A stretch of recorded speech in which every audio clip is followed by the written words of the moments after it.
Azərbaycan Mina Təmizləmə Agentliyinin əməkdaşı minaya düşüb.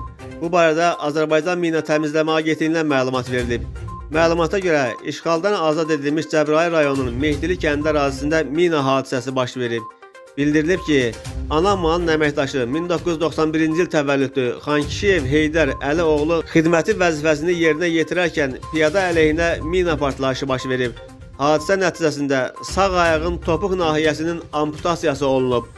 Xəsarət alan əməkdaş rayon xəstəxanasına təxliyə edilib. Vəziyyəti qənaətbəxşdir. Bundan başqa, aprelin 6-sında işğaldan azad edilmiş Ağdam rayonunun Qalayçılar kəndi ərazisində də mina hadisəsi baş verib. Bu barədə Daxili İşlər Nazirliyi, Baş Prokurorluq və Mina Təmizləmə Agentliyinin mətbuat xidmətləri birgə məlumat yayıb.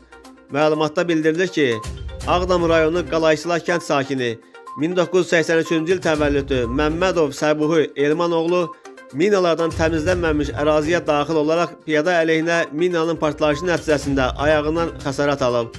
Xəsarət alan şəxs xəstəxanaya təxliyə edilib. Faktla bağlı Ağdam rayon prokurorluğunda araşdırma aparılır.